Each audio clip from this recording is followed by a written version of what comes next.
50 kilo काटा extra दाखवतो बरं का मित्रांनो. हा लक्षात राहू द्या, तुमची गाडी जर काट्यावरती ॲक्युरेट वजन असेल तर 50 किलो ओव्हरलोड दाखवतो. काटा करून आल्यानंतर पुढे दाखवायची पावती आणि 100 रुपये द्यायचं, असं काही सीन आहे का आतमध्ये? झणझणीत कोल्हापूर आज माऊली शेटच्या हॉटेलचं मटण 26-27 स्पेशल. सुस्ती यायला लागली मित्रांनो. आता एवढं भारी जेवण होतं ना, अप्रतिम थाळी होती. जाण्यापेक्षा म्हणजे पुण्यावरतून तिकडे जाण्यापेक्षा तिकडून इकडे येण्याचं बुकिंगचा रेट चांगला लागला, तर ते आपल्यासाठी प्रॉफिटेबल होतं. आणि डिझेल खर्चाचा जर विचार करू तर बरोबर 20,000 रुपयाचं डिझेल, 4,000 रुपयाचा टोल. मस्त अशी झोप झाली बरं का. सकाळ सकाळी उठलो पण राजस्थानीवाल्याकडे चहाच नव्हता, त्यामुळं थांबायला लागलं. म्हणलं चला आता काही ऑप्शन नाही. ते लय मोठा खड्डा आहे, इकडून घ्या की. बघा हे राजस्थान गड ढाबा चालूच केलं नाही भाईने अजून. आणि हा कोकोचा पंप.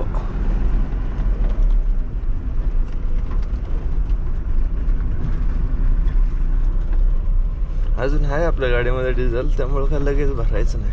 शर्ट घालून घेतला, म्हणलं पोलिसवाला त्रास द्यायचा नाही.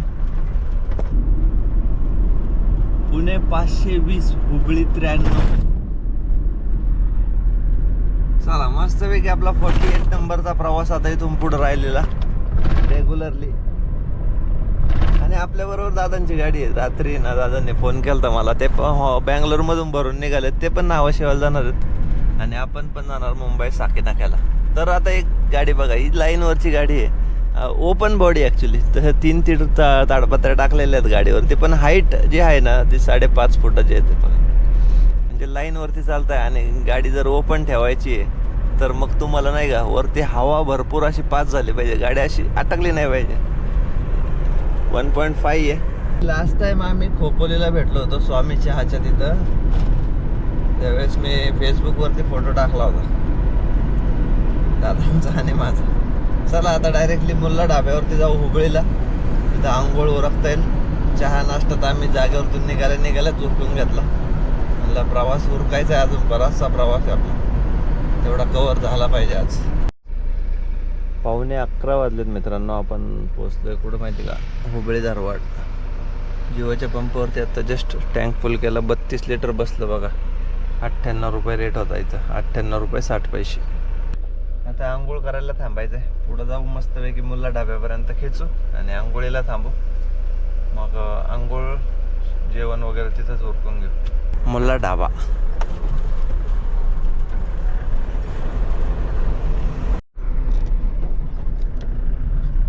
तर निघालोय मित्रांनो आपण मुल्ला ढाब्यावरतून. शेजारीच बघा तिकडं हौद दिसत असेल, हौद आणि नळ मस्तपैकी. भरपूर मोठं असं पार्किंग आहे बरं का तिकडं. जेवायचा प्लॅनिंग होता पण त्यांचं अजून किचन चालू झालं नाही, त्यामुळं मग डायरेक्टच निघालो. म्हणलं पुढं जाऊन जेवण उरकता येईल, नाही तर मग कोल्हापूरला जाऊन तांबडा पांढरा खाता येईल. कारण आम्ही सकाळी जे पोहे खालते ना तर ते जरा हेवीच झाला ब्रेकफास्ट, त्यामुळं मग आंघोळ फक्त उरकले आणि आता निघालो पुढं डायरेक्टली. मागच्या रविवारी आपण पुणा सोडला होता आणि आज संध्याकाळपर्यंत आपण आरामात पुण्यामध्ये पोहोचून जाणार. 8 दिवसात भरपूर साऱ्या गोष्टी आपल्याला पाहायला शिकायला भेटल्या असतील. मस्त अशी सिरीज होती आणि अजूनही आहेच. ब्लॉग शेवटपर्यंत बघा, कारण आपण आताशी बेळगावच्या अलीकडे आणि मग आपल्याला महाराष्ट्र बॉर्डर आणि त्याच्यानंतर मग आपला महाराष्ट्रातला प्रवास राहणार आहे मुंबईपर्यंतचा. तर तो उद्या होईल म्हणजे मुंबईचा प्रवास. बाकी पार्टीवाल्याचा फोन आला, त्याला बोललो मी आज संध्याकाळी पुण्याला जाऊन थांबणार आहे, मग सकाळी वाटलं तरी येईल तिकडं. बोला चालतंय, काय प्रॉब्लेम नाही. त्यामुळं काय जास्त लोड घेत नाही आपण या प्रवासामध्ये, कारण 8 दिवस भरपूर साऱ्या गोष्टी आपल्याला पाहायला शिकायला भेटल्या. तुमचे अनुभव काय होते ते कमेंट करून नक्की सांगा. टोल नाक्यावरती पोचलोय. हा 125 रुपयाचा टोल आहे. आपण मागच्या वेळेस चुकवला होता बरं का. या वेळेस आपण डायरेक्टली आलोय. बघूया काय प्रॉब्लेम नाही. ऑलरेडी आपण भरपूर असा टोल वाचवलेला आहे त्या रोडला. चला निघालो. टॅग झाला रेड. 125 आहे आणि 125 कराडचे. असं 250 रुपये आपण टोल वाचवू शकतो, लक्षात राहू द्या.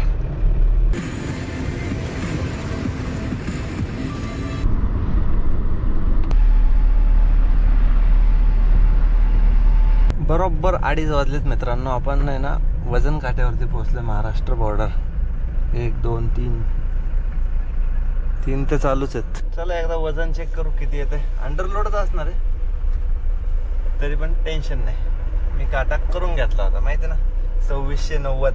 50 किलो काटा एक्स्ट्रा दाखवतो बरं का मित्रांनो. हा लक्षात राहू द्या. तुमची गाडी जर काट्यावरती ॲक्युरेट वजन असेल तर 50 किलो ओव्हरलोड दाखवतो. अरे यार यांनी केला जाम विनाकारण.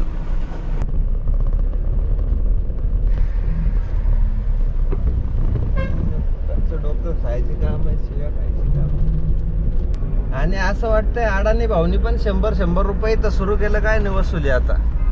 हा काटा करून आल्यानंतर पुढे दाखवायचे पावते आणि 100 रुपये द्यायचं असं काही सीन आहे का आतमध्ये.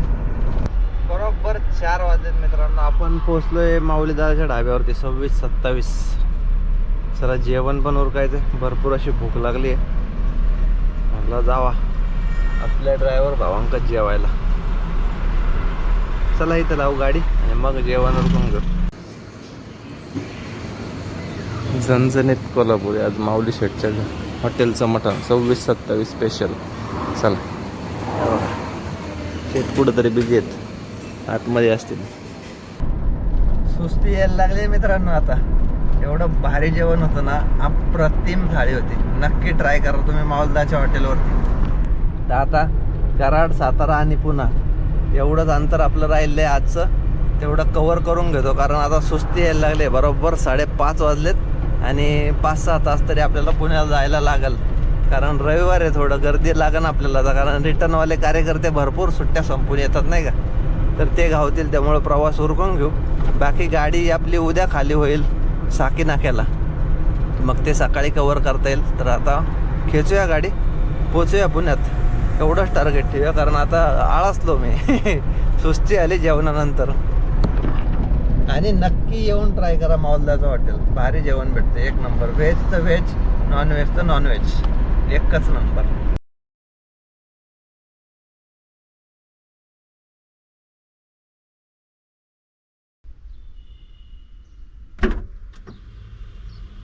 गुड मॉर्निंग भावांनो. सकाळचे बरोबर 8 वाजलेत. रात्री थोडा उशीरच झाला बरं का यायला. तरी मला 11 वाजले होते घरी पोचता. मग आता मस्तपैकी झोप झाली, उठलो.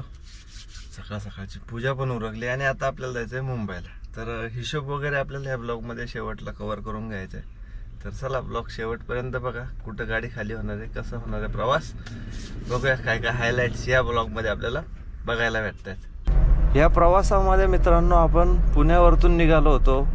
कोयंबतूरवरतून आपण गेलो होतो दिंडीगुल मार्गे टुटीकुडीला. टुटीकुडीवरतून आपण गाडी खाली केली, गेलो त्रिवेंद्रमला. त्रिवेंद्रमवरतून परत कोचीनवरतून परत त्रिवेंद्रम आणि त्रिवेंद्रमवरतून परत कोयंबतूर मार्गे पुणा.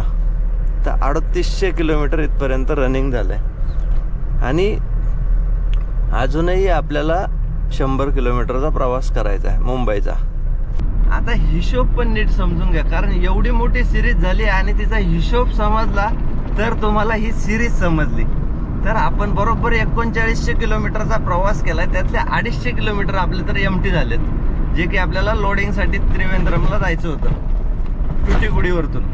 तर ते 250 किलोमीटर सोडले तर आपल्याला बरोबर 65,000 रुपयाचं हे बुकिंग झालंय मित्रांनो. जाण्यापेक्षा म्हणजे पुण्यावरतून तिकडे जाण्यापेक्षा तिकडून इकडे येण्याचं बुकिंगचा रेट चांगला लागला. तर ते आपल्यासाठी प्रॉफिटेबल होतं. आणि डिझेल खर्चाचा जर विचार करू तर बरोबर 20,000 रुपयाचं डिझेल, 4,000 रुपयाचा टोल, 1,000 रुपयाचा टीपी. याच्यामध्ये आपण केरळचा 3 महिन्याचा टीपी काढलाय, कर्नाटकचा 1 महिन्याचा टीपी काढलाय आणि गुंडा टॅक्स 300 रुपयाचा आपल्याला लागला. जेवणा खावणाचं जर कॅल्क्युलेशन काढलं तर 1-2-2,500 रुपये आपले तेच पण गेले. मी टोटल 28,000 रुपयापर्यंत आपल्याला ह्या सिरीजसाठी खर्च आलाय. बाकी प्रॉफिट तर मी तुम्हाला सांगितलेलंच आहे, म्हणजे कितीचं बुकिंग होतं मायनस किती खर्च झाला. आणि ह्या सिरीजला 10 दिवसामध्ये, 10 दिवस मी यासाठी धरतोय. आजचा 1 दिवस वाढलाय आणि आपण ज्या दिवशी लोडिंग केलं होतं तो 1 दिवस धरला. मध्ये 8 दिवस झाले, संडे टू संडे, लोडिंगचा सॅटरडे आणि अनलोडिंगचा मंडे. असे 10 दिवसात ही सिरीज आपण संपवलेली आहे. खूप छान अशी सिरीज झाली आहे मित्रांनो. भरपूर सारं नवीन गोष्टी शिकण्यासारख्या होत्या, पाहण्यासारख्या होत्या. नक्कीच तुम्हाला त्या आवडल्या असतील. आपण पोहोचलोय मुंबईमध्ये. भरपूर असं ट्रॅफिक लागणार आहे आपल्याला. तरी आपल्याला अजून आहे ना एक 5 किलोमीटरचं अंतर राहिलेलं आहे. ट्रॅफिक जाम आहे. आता बघू किती वेळ लागतोय. अर्धा तास तरी जाईल. तर लोकेशनवरती पोहोचायचं लवकर आणि गाडी खाली करून द्यायची. परत पुढचंही नियोजन लावायचं आहे. कोणतं बुकिंग भेटतंय ते, आता कोणते नवीन सिरीज वगैरे सुरू करायचे ते आता बघू नेक्स्ट ब्लॉगमध्ये. पहिलं आता पोहोचू आणि गाडी खाली करून देऊ. साकेनाक्यालाच जायचं आहे आपल्याला. घाटकोपरमध्ये पोचलं बस डेपो बस. लहानपणी लय फिरलोय मी इकडून, कारण मी घाटकोपरमध्येच लहानाचा मोठा झालो. अंधेरीचा जन्म आणि घाटकोपरला बालपण. पण फुल डेव्हलप झाले मुंबई, बदलली अख्खी अक्षरशः.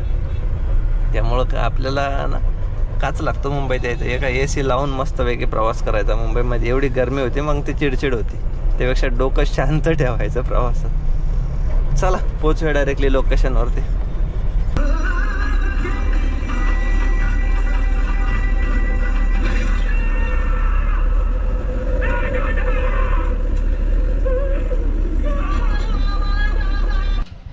टोटल स्क्रॅप मार्केट हा. साकीनाका फुल स्क्रॅप आहे हा.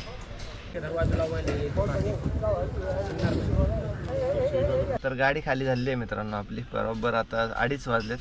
आता इथून बघूया कोणतं बुकिंग भेटते का. लोकल पुण्याचं भेटलं तर पुण्याचं, नाही तर मग लॉंग रूटचं भेटलं तर लॉंग रूटचं. जे काय होईल ते तुम्हाला नवीन सिरीजमध्ये बघायला भेटेल. तर चला, ही मस्त अशी सिरीज तुम्ही आत्तापर्यंत एन्जॉय केली असेल. कशी झाली सिरीज ते कमेंट करून नक्की सांगा. आणि चॅनलवरती नवीन असाल तर सबस्क्राईब करायला विसरू नका. भेटूया असेच एका नवीन सिरीजमध्ये. तोपर्यंत काळजी घ्या आणि जय शिवराय.